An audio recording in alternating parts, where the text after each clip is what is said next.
You might be wondering what Microsoft is actually doing in the room.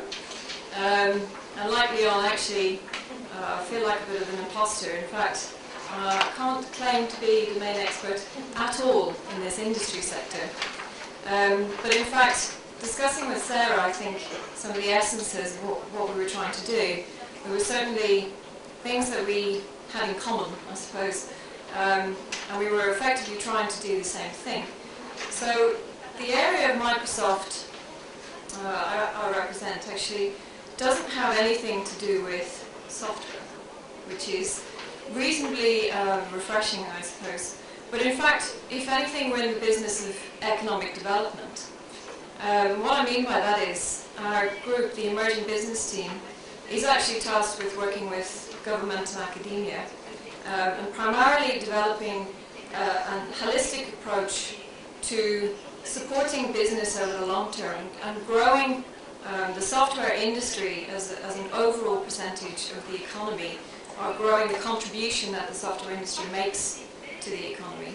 So we, in our team, we focus on entrepreneur, on startup, and on investor relations. So we're looking at policy, we're looking at programs and initiatives that will really help over the long term drive growth, address some of the obstacles that we face in a pretty competitive environment. So some of the things that we think about is, you know, if I was an entrepreneur, what would stop me, you know, doing what I need to do? Sarah asked me to talk about it from an entrepreneur perspective, and, you know, being a corporate chick, it's a bit hard to do that. But in fact, you know, we do spend so much time with entrepreneurs that we learn all the time about what they feel and what they think. And a lot of the feedback right now is that there's a lot of help available, but they just don't know where it is. And Julie Mayer from Ariadne, who sadly was supposed to be here and isn't, talks about where can I get it, from whom, and where is it, and how much is it going to cost me? Because there are so many different sources of funding and finance, so many solutions available. Yet, I think as a young entrepreneur, certainly, people are finding it difficult to identify what's the best solution for them at any one stage in their growth. So Microsoft, as you know, we don't invest directly in startups, but what we do with the Web 2.0 startup community in particular is provide a lot more education and mentoring, and we actually broker a lot of support. So in fact, we, you know, being one of the biggest brands in the world, we have great people and products, we have a lot of passion, and we do, you know, genuinely want to make a difference. So I think when you put it all together, Microsoft is starting to broker a lot more kind of holistic conversation across different industries. And something that we're quite conscious of is the phenomenal growth forecast in the creative industry sector in the UK. Sir Digby Jones mentions it a lot when he speaks at the UK TI conferences, for instance, and it's kind of up there with financial services and things like this in terms of the UK competitiveness and the future, if you like. And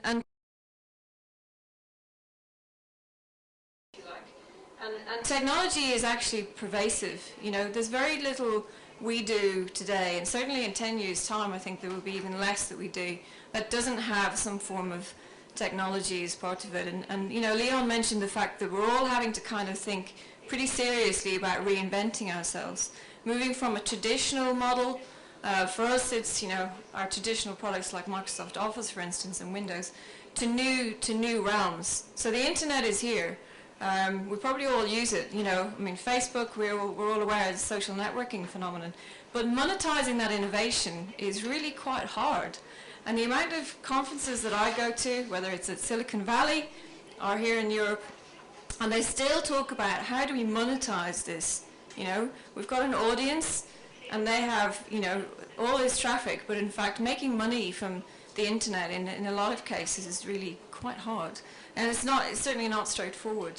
So when we work with entrepreneurs and startups, we look at mentoring, we look at providing as much access to software, obviously, as we can to technology.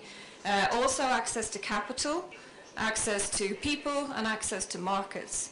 So we help a lot of the smaller companies export, for instance. I'm just back from South Africa, where we take kind of best of breed startups and we help them export their products and services, their ideas to other markets. And it's with a kind of I think, a network like ours that we can afford to do it, but Microsoft's not really done it before. Another thing that we think about is, education. So the work that we do is very much around policy and programs, as I said, but we spend so much time with the education sector because we know that they're the future. And in fact, Kevin Turner, our COO, said last year, the future will be decided by what we do today, which I think is really true, and if we're not investing in the next generation now, there won't be anything in kind of 5-10 years' time for us to think about. And India, China, and everybody are kind of hot on our heels. So in Europe, we need to be thinking about, I think, how to work more closely together and how to come up with some great partnerships that really might not be traditionally the most obvious kind of partnership, but more and more I think that's what we need to be thinking of. So we're working with people as wide from kind of HSBC to Seed Camp, and TIE, the Indus Entrepreneurs, which is the largest entrepreneur network in the world.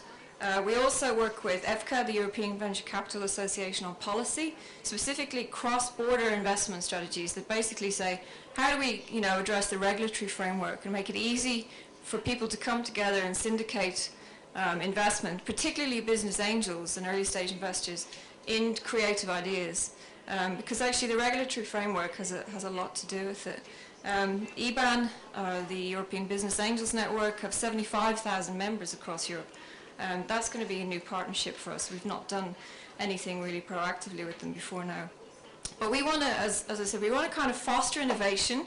We want to foster growth. We're looking at kind of transforming education, which is not an easy task, as I'm sure you'll understand, but it is something that I think Microsoft wants to play more and more of a role in different countries. And also, I think we need, from a technology perspective, to understand how the creative industry sector meets technology, and how do they take advantage of the emerging technologies as a differentiator. How do we get great innovation coming out of the UK? How do we get the Silicon Valley buzz in Europe? It's not easily achieved, but I think we should be working a lot more closely together on this kind of a goal. So, I'll leave you with some examples of what we're doing. There's a company in Cambridge called Moviestorm, and they're wonderful. They've got this machinima. I didn't know what the hell machinima was till a few months ago. But basically, it's they make movies. They allow the user to kind of build movies with the avatar, at the center, and it's absolutely wonderful. In fact, they're doing deals with lots of companies, like the BBC, for instance, so you can actually build your own episode of EastEnders, if that's your wish. But another company called UXplore, fascinating company actually, called the Music Factory in Rotherham. And again, there isn't that much innovation coming out of Rotherham, but I was absolutely blown away by this guy, what he's done. In fact, set up by Andy Pickles, who's Jive Bunny, great character. But he's gone into the education sector, which isn't usually a natural thing for kind of music to a creative person to get into. But he's built this UXplore portal, this application for schools, which, in his words, is connecting the business community of today with the business community of tomorrow. And it allows kids to explore the whole career, what am I going to do with my life? What am I going to do after school? Work experience and placement and internship and this kind of thing. So this is how technology is kind of making, I think, inroads and kind of impact in areas that wouldn't be so obvious. So that's quite exciting for us. I think the question I would leave you with is, given that we're a pretty, I think, not so obvious participant in this conference, in this seminar, I would ask you to tell us, Microsoft, well, what do you think we should be doing differently? How do we specifically get more involved in the creative industry sector, given that it isn't something we look at specifically, as I said. But, we'd like to get some input from the audience and start thinking about, do you see ways of working together, whether it's working on policy or developing partnerships and programs that are quite specific to what you do or what you can do. And some of the exciting stuff, just to let you know, to finish, that we're going to be announcing some very big stuff for entrepreneurs in the next 6 months. I'd encourage you to have a look at DreamSpark, on the internet, which is a recent announcement from Microsoft. It's part of Bill Gates' legacy. He resigns as the head of the company, actually officially finishing in July. But in fact, this is part of his legacy. So if you look at DreamSpark, this is the kind of thing that we want to do for Entrepreneur. So I'd encourage you all to think a bit more about how do you embrace technology and how could we help you do what you need to do.